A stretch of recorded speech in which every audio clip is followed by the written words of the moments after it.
संसद भवन के उद्घाटन पर पेश है आज एक विशेष प्रस्तुति। संसद, जो कि भारतीय लोकतंत्र का एक सबसे अहम प्रतीक माना जाता है।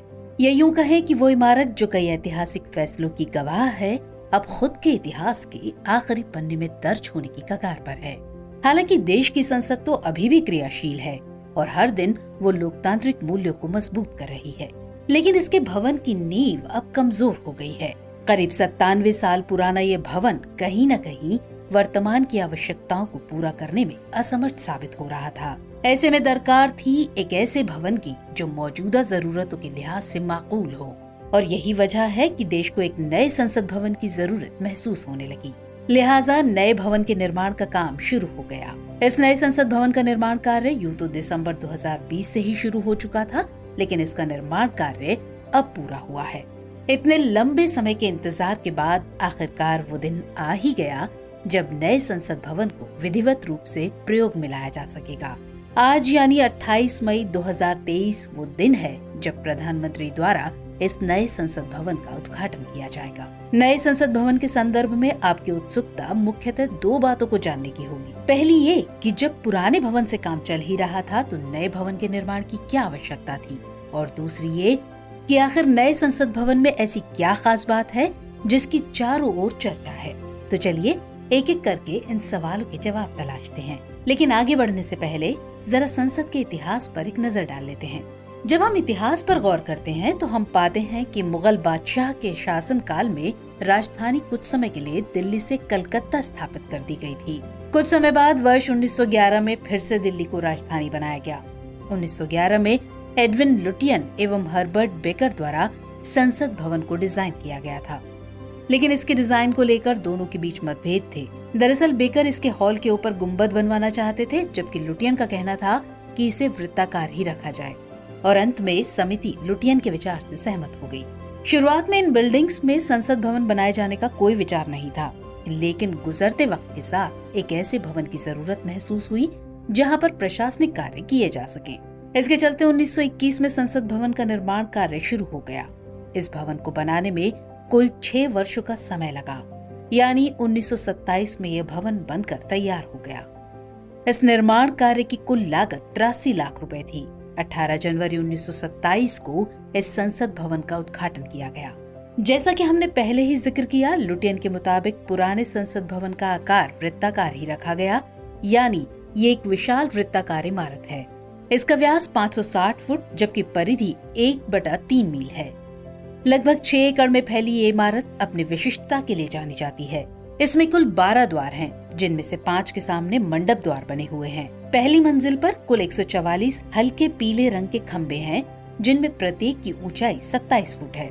इसके गुंबद का व्यास 98 फुट एवं इसकी ऊंचाई 118 फुट है, और ये विश्व की शानदार गुंबदों में से एक है। भवन के केंद्र में वृत्ताकार केंद्रीय कक्ष या सेंट्रल हॉल है। 1946 से 1949 तक भारत के संविधान सभा की बैठक इसी भवन के सेंट्रल हॉल में हुई थी। यहाँ तक कि भारतीयों के हाथों में सत्ता का हस्तांतरण भी इसी हॉल में किया गया था। इस हॉल के चारों ओर 3 अर्धवृत्ताकार हॉल हैं। इनमें से एक, जिसे चैम्बर ऑफ प्रिंसेस नाम दिया गया था, उसका उपयोग अब तक लाइब्रेरी हॉल के रूप में किया जाता रहा है। इसके अलावा राज्य परिषद हॉल अब तक राज्यसभा के रूप में और केंद्रीय विधानसभा हॉल लोकसभा के रूप में प्रयोग किए जाते रहे हैं। इस भवन में लोकसभा सदस्यों के बैठने के लिए कुल 550 सीटें तथा राज्यसभा के सदस्यों के लिए कुल 250 सीटों की व्यवस्था की गई थी। इस भवन में लंबे चौड़े लॉन, जलाशय और सड़कें भी बनी हुई हैं। इसमें कोई दो राय नहीं है कि इस भवन को विदेशी कलाकारों द्वारा डिजाइन किया गया है, लेकिन इसका निर्माण स्वदेशी सामग्री एवं भारतीय श्रमिकों द्वारा किया गया। इसलिए इस भवन की वास्तुकला पर भारतीय परंपरा की छाप स्पष्ट देखने को मिलती है।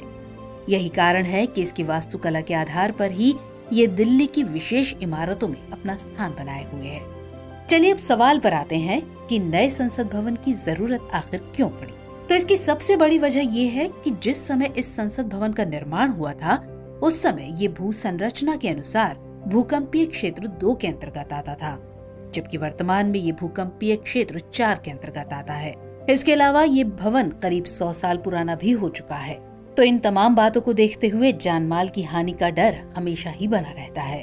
दूसरी तरफ बीते दशकों से संसद के कार्यों में निरंतर बढ़ोतरी हो रही है, जिसके कारण इन कार्यों के लिए अधिक लोगों की आवश्यकता निरंतर बनी हुई है। कर्मचारियों की बढ़ती तादाद को देखते हुए संसद में कर्मचारियों के लिए पर्याप्त सीटें नहीं हैं। जैसे जैसे कर्मचारियों की संख्या में वृद्धि हो रही है, उनके लिए कार्य क्षेत्र में कई उपविभाजन किए जा रहे हैं। परिणाम स्वरूप कार्यालय की संरचना खराब हो रही है और कर्मचारियों की कार्यकुशलता पर भी इसका प्रभाव देखने को मिल रहा है। इसके अलावा जब कभी संसद में संयुक्त बैठक होती है तो जगह की समस्या और भी बढ़ जाती है। दरअसल इसकी वजह है कि सेंट्रल हॉल में सिर्फ 440 लोगों के बैठने की क्षमता है, जबकि मौजूदा वक्त में दोनों सदनों में करीब 790 सदस्य हैं। चलिए अब अपने दूसरे सवाल पर आते हैं कि नए संसद भवन में आखिर खास क्या है। तो आवास एवं शहरी मंत्रालय द्वारा वर्ष 2019 में सेंट्रल विस्टा पुनर्विकास परियोजना की परिकल्पना की गई थी। इसके बाद 10 दिसंबर 2020 को प्रधानमंत्री नरेंद्र मोदी द्वारा नए संसद भवन का शिलान्यास रखा गया। नए संसद भवन की अवस्थिति पुराने संसद भवन के ठीक पास में है। इस संसद भवन को विमल पटेल द्वारा डिजाइन किया गया है और इसका निर्माण कार्य टाटा प्रोजेक्ट्स द्वारा पूरा किया गया है। 64,500 वर्ग मीटर के क्षेत्रफल में फैली ये एक तिकोनी आकृति की इमारत है। इस नए भवन के निर्माण की कुल लागत करीब 1200 करोड़ रुपए है। इसकी विशेषता की बात करें तो इसमें सभी सांसदों के लिए अलग दफ्तर है जो आधुनिक डिजिटल सुविधा से लैस हैं। इसका उद्देश्य पेपरलेस दफ्तरों के लक्ष्य को बढ़ावा देना है। इस भवन में बेहतर स्पेस मैनेजमेंट के साथ भूकंप रोधी सिस्टम के मुताबिक Z और Z+ श्रेणी की सुरक्षा सुनिश्चित की गई है। इसके साथ ही यहाँ सांसदों के बैठने के लिए एक बड़ा हॉल, एक लाइब्रेरी, समितियों के लिए कई कमरे, भोजन कक्ष एवं पार्किंग की सुविधा भी उपलब्ध है। यहाँ एक कॉमन केंद्रीय सचिवालय बनाया गया है जहाँ विभिन्न मंत्रालयों के दफ्तर हैं। इस भवन में एक संविधान हॉल होगा जिसमें भारत की लोकतांत्रिक विरासत को दर्शाया जाएगा। संविधान की मूल प्रति भी इस हॉल में रखी जाएगी। राष्ट्रपति भवन से इंडिया गेट तक फैले 3 किलोमीटर लंबे राजपथ या कर्तव्य पथ को भी नया रूप दिया गया है।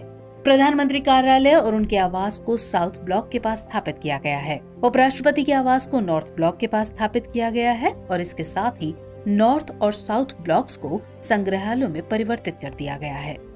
इस नए संसद भवन में लोकसभा में कुल 888 एवं राज्यसभा में कुल 384 सीटों की व्यवस्था है। दरअसल भविष्य में सांसदों की वृद्धि को ध्यान में रखते हुए ये इंतजाम किया गया है।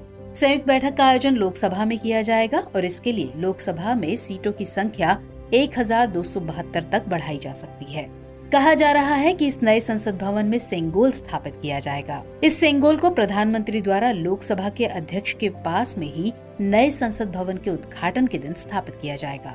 इस सेंगोल को नेहरू जी ने अंग्रेजों से भारत को सत्ता हस्तांतरण के प्रतीक के तौर पर स्वीकार किया था और फिर बाद में नेहरू ने इसे एक म्यूजियम में रख दिया। अब सवाल उठता है कि जब नए संसद भवन का निर्माण हो गया है तब दिल्ली की विशेष इमारतों में खास जगह रखने वाले पुराने संसद भवन का क्या होगा। असल में नए भवन में शिफ्ट करने के बाद पुराने भवन की मरम्मत की जाएगी और मरम्मत के बाद इस संसद भवन में संसदीय कार्यक्रमों का आयोजन किया जाएगा। नए संसद भवन के शुरू होने के बाद पुराने भवन को म्यूजियम ऑफ डेमोक्रेसी में बदलने की योजना है। तो व्यूअर्स, इस खास पेशकश में इतना ही। हमारा ये एपिसोड आपको कैसा